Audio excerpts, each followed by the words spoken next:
and we're going to nationals. I don't think you're in the physical condition you need to be in. I don't think you're in the mental condition that you need to be in. You're not ready. Do you think it's because of the move to LA? I mean, that's the biggest change I can see.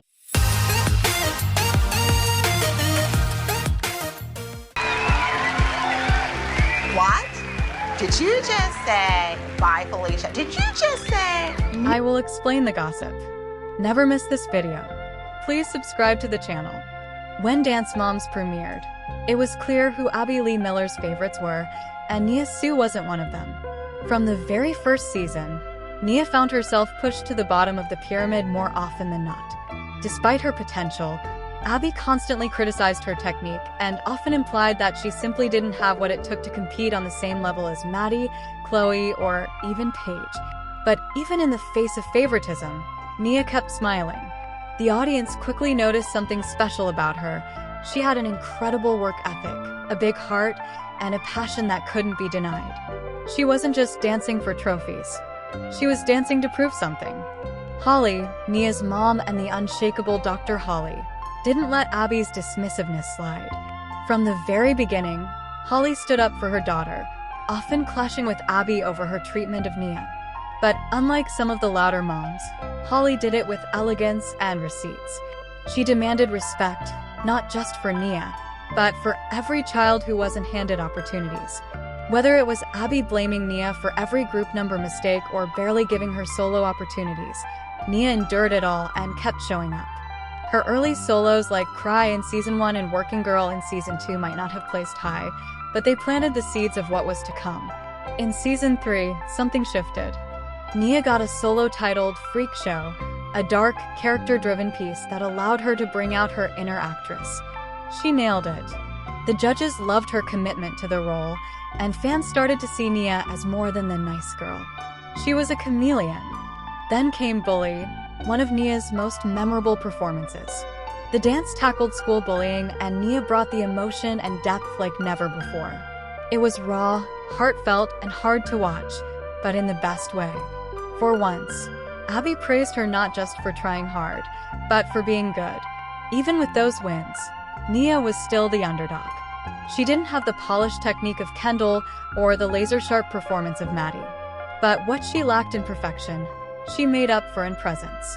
No matter where she stood on the stage, your eyes went to Nia. Her hair flips alone deserved their own pyramid placement. Her mother's ongoing tension with Abby reached a boiling point during this time. Abby even accused Holly of being delusional about Nia's abilities. But fans could see the truth. Nia was improving. She just wasn't being given the platform she deserved. Season 4 marked a turning point. Nia started exploring opportunities outside the ALDC. Holly, determined to show the world what Nia could do, teamed up with a manager and music producers to help launch Nia's music career. Hugh, star in your own life. The music video was colorful, confident, and catchy. Nia proved she was more than a background dancer. She had pop star potential.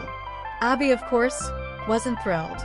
She felt blindsided, claiming that Nia should have consulted her. Holly clapped back.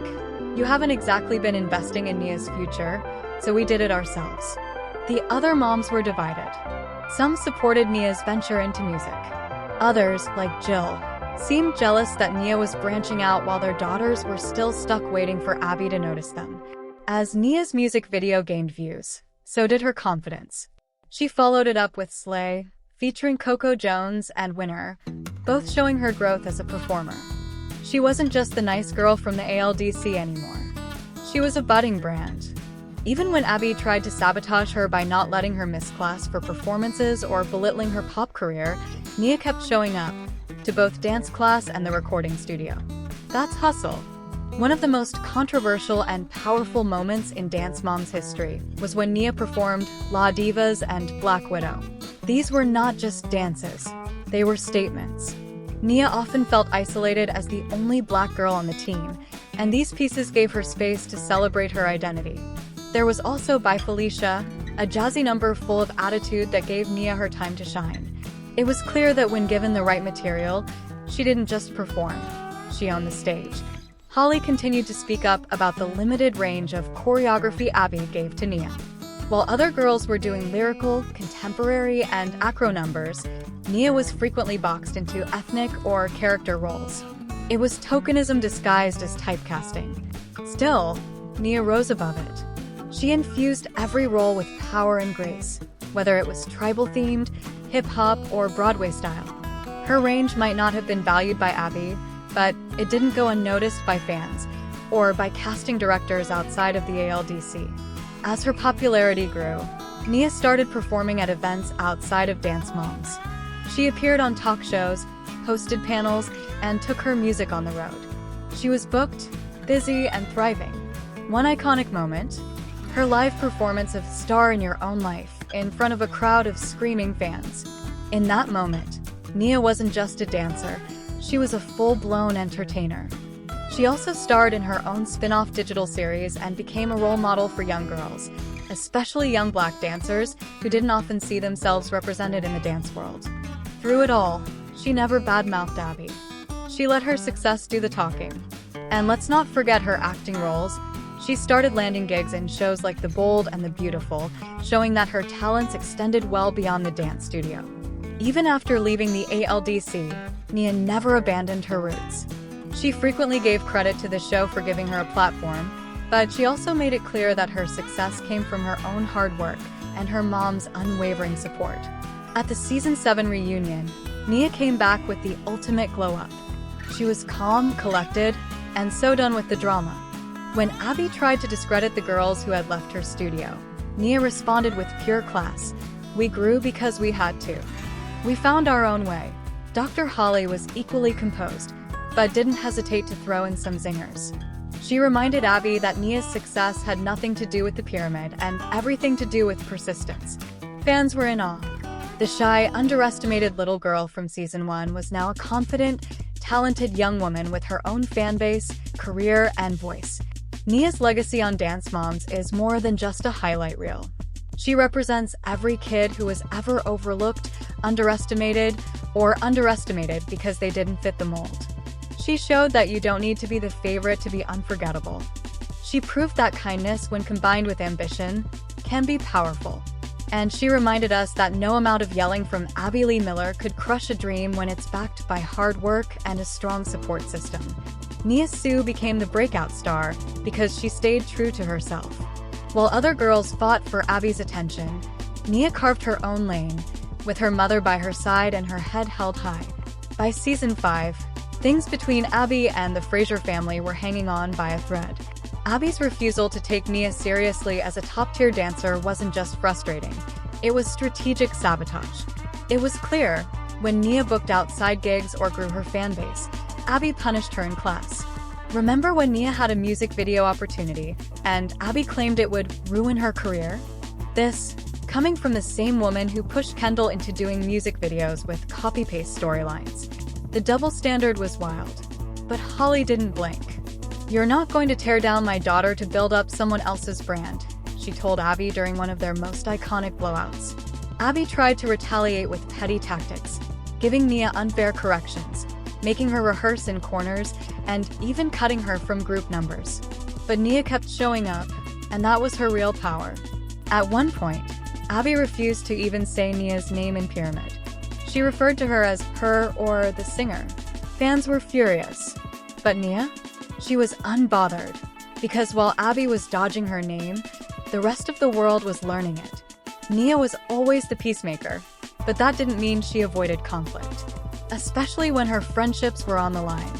Her bond with Kendall was tested many times, particularly when Kendall's music career began to take shape, and Abby gave her all the red carpet treatment that Nia never got. It stung, and Holly called it out. How convenient that Abby supports Kendall's music when she barely gave Nia a chance. Kendall sometimes struggled to defend Nia, and when Nia needed her most, like when Abby publicly humiliated her, Kendall often stayed quiet. That silence hurt, but Nia never threw her under the bus. She gave her space to grow, just like she did with her own journey. Meanwhile, her friendship with Kalani blossomed. Kalani may have been Abby's golden girl, but she always made space for Nia. She encouraged her solos, hyped her up, and made sure she was included when Abby played favorites. That low-key support? Priceless. And JoJo? She and Nia had sister energy. They were silly, supportive, and unbothered by the drama. Even when the moms argued, Nia and JoJo stayed in their own bubble. That bond lasted long after the show wrapped. There were solos that won awards, and solos that won the fans. Here are the most underrated Nia solos that deserve their own standing ovation. Good Help is hard to find, a theatrical piece where Nia channeled old Hollywood. The drama, the elegance. She snapped. No Matter What, a season 5 lyrical solo that showed emotional maturity far beyond her years. Straight out of Nia, hip-hop with attitude. She held nothing back and made sure you remembered who she was. The Color Purple, a tribute to powerful women and Black resilience. Underscored, but unforgettable. The Golden Rule, sweet, clean, and graceful. A reminder that Nia didn't need a gimmick to shine. Abby rarely gave Nia choreography that showcased her range, but when she did, Nia delivered every time. It wasn't just about solos or pyramid placements. Nia was the emotional anchor of the team. Whenever the team felt fractured, she brought them back together. Whether it was comforting Maddie after a rough critique, helping Mackenzie with costume changes, or defending JoJo when Abby insulted her style, Nia showed up. She wasn't loud, but she was loyal.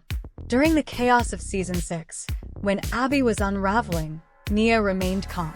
She didn't feed into the screaming matches or use the moment to boost her own position. She just danced, and danced well. Her professionalism stood out most in the group dances.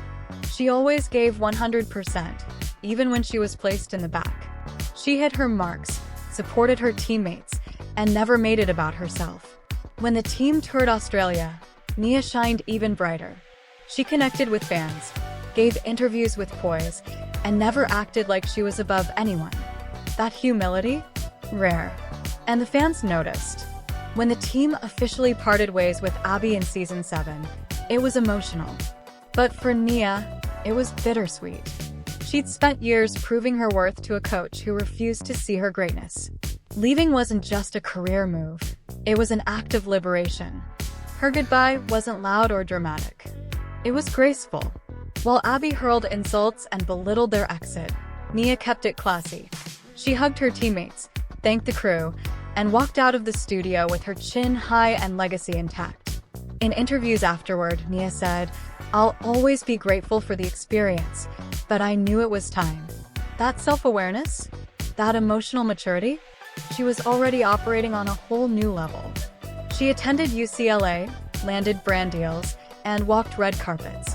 While some former cast members faded from the spotlight, Nia pivoted. She became a host, influencer, actress, and activist. From hosting the red carpet at the Oscars pre-show to starring in Brat TV series, Nia redefined what it meant to be a triple threat.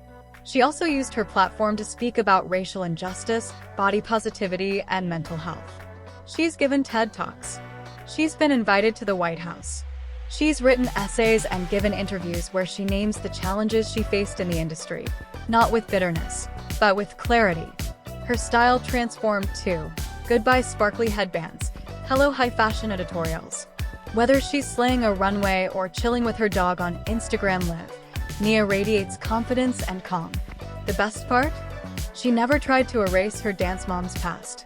She embraces it as part of her journey, but not her whole story. In a show built on yelling, tears, and chaos, Nia was the constant. She wasn't the favorite. She didn't get the best choreography. She had to fight harder than anyone else for a chance. And yet, she stayed kind, stayed classy, stayed unshakable. She showed young girls, especially young Black girls, that they could shine in spaces that tried to dim their light. She taught us that talent without entitlement is powerful.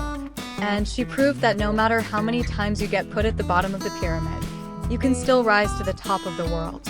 Abby didn't support Nia's music career, so Nia made one anyway. Her debut single, Star in Your Own Life, wasn't just a song, it was a message. An anthem for every girl who ever felt overlooked. The lyrics? Pure empowerment. The visuals? All Hollywood glam. The vibe? Watch me now. While Abby dismissed it as childish, Nia went on to shoot a music video, attend press events, and even do live performances without ALDC's help. Then came Slay, a collab with Coco Jones. Let's be honest, this song slayed. It had rhythm, energy, and that confident edge Nia had been holding back on the show. Fans were obsessed. She released other tracks like A Winner, a motivational bop with fierce vocals, Here For You, soft, supportive, and deeply personal. Dance, Just Rock, a high-energy dance floor jam. Every release showed growth. And while some of the other girls had music careers that fizzled out, Nia's music actually evolved. Even when critics came for her vocals, Nia kept it moving. She took vocal lessons, worked with real producers, and built her own music journey. No Abby, no drama, no apologies. Nia didn't always get the front center spot, but when she did, the crowd noticed. Her presence in ALDC group dances was unmatched. She had powerful lines, strong facials, and a commanding elegance that anchored the group. Top-tier Nia group performances that deserve their own gold medals. Amber Alert. Nia played the victim with raw emotion and gave the performance of her life. At the last text, a fan favorite about texting and driving. Nia's acting was gut-wrenching. The Waiting Room. Dark, intense, and Nia was haunting. Cry. A lyrical piece with heavy emotion. Her connection to the music stood out.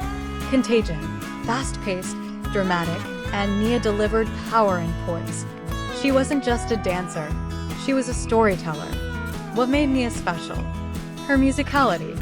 She understood the beats, the mood, and the intention behind the choreography. Even when Abby handed her filler roles, Nia added dimension and made sure you felt something.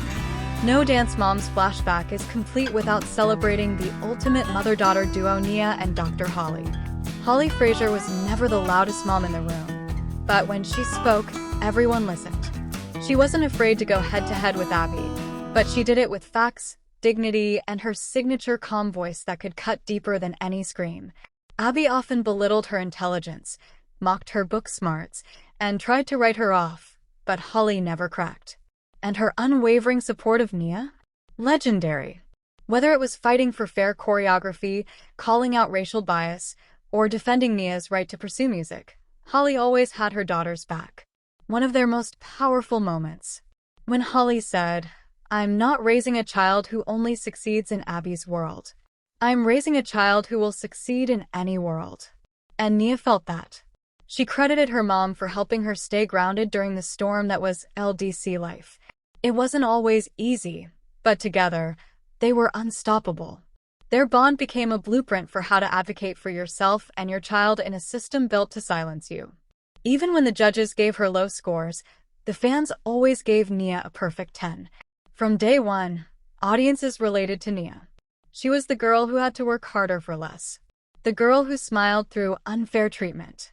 The girl who turned every no into a quiet but powerful, "Just wait." Social media exploded with fan edits, tributes, and comments praising her style, her sass, and her soul. The hashtag Justice for Nia trended after major episodes where she was snubbed. Meet and greets? Always packed. She took the time to talk to fans, take pics, and listen to their stories. Nia never acted like she was too good for anyone. She understood that her strength resonated far beyond the studio. Even years after leaving Dance Moms, fans still message her with love. They say she helped them through bullying, through tough times, and gave them hope. Nia didn't just build a fanbase. She built a community. Once Nia left ALDC, she didn't waste any time. Her acting career took off fast, and it showed that she was more than a dancer. She starred in several popular web series and films, including The Bold and the Beautiful, a recurring role on a daytime soap where she brought the drama. Sunny Side Up, a heartwarming family series where she played a smart, grounded teen. A Brat TV's Attaway General, a Gen Z hospital drama with plenty of twists and romance. Under the Influence, a thriller movie where she proved she could act scared and snatched. What stood out most? Her emotional depth. Nia didn't just read lines, she brought characters to life. She also did voice acting, commercials, and red carpet hosting gigs. From the Kids' Choice Awards to Essence Fest, Nia popped up on every major platform, smiling, shining, and serving looks. And let's not forget her influencer status. With millions of followers, brand deals, and lifestyle content that covers everything from skincare to self-love, Nia has built a media empire, all while finishing her college education. She's that booked and busy. Nia's journey on Dance Moms wasn't just entertaining. It was historic. She broke barriers in an environment that wasn't built for her. She survived under a teacher who rarely gave her flowers. And she still managed to bloom into a powerhouse talent with a voice that matters. Her legacy isn't just about pirouettes and pyramids. It's about representation, resilience, and knowing your worth, even when others don't see it yet. She taught an entire generation that being underestimated doesn't mean you're untalented. It means you're about to surprise everyone. And in the world of reality TV, where drama often drowns out substance, Nia reminded us what real strength looks like: quiet, steady, unshakable. She didn't always get the choreography she deserved, but when Nia got a solo, she delivered. Whether the concept was dated, bizarre, or borderline disrespectful, yes, we remember Lakifa. Nia poured her heart into every single performance. Let's break down the solo moments that still live rent-free in our minds. Goodbye, Maya. A powerful tribute to Maya Angelou that deserved much more recognition than it got. Nia channeled elegance, strength, and maturity, delivering emotion and grace far beyond her years. The color purple. Set to a spiritual hymn, this routine was less about tricks and more about presence. Nia held the stage with dignity and depth. It was powerful. It was Black excellence. Abby gave no credit. We will. I'm gonna be a star.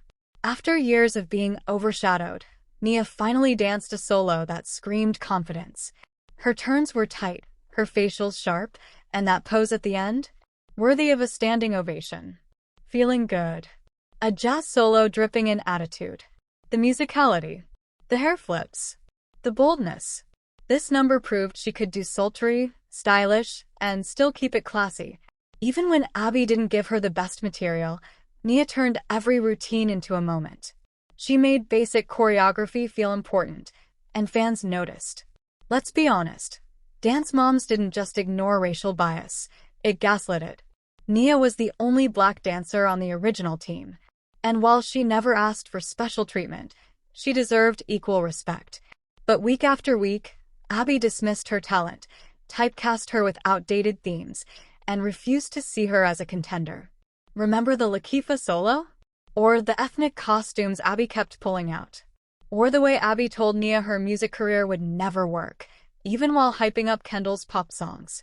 Dr. Holly called it out every time, respectfully, firmly, and with receipts. But Abby rarely listened. The show edited around it. The other moms stayed quiet. And still, Nia held her head high. Fans saw it. They still talk about it. The microaggressions. The double standards. The coded language. And through it all, Nia kept dancing. Her resilience wasn't just admirable. It was revolutionary. She gave a voice to girls who looked like her and had never seen themselves in a competitive dance world. She turned pain into poise.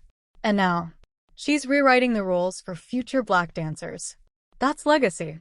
We all know Abby could be brutal. But as Nia got older, she stopped shrinking herself. She learned to defend her talent. And those moments? Iconic. Loudspeaker, I am trying, Abby. During one rehearsal, Abby accused Nia of not caring enough. And Nia, voice trembling but firm, said, I do care. I always try. I try every single week. The room went quiet. Even Abby had no comeback.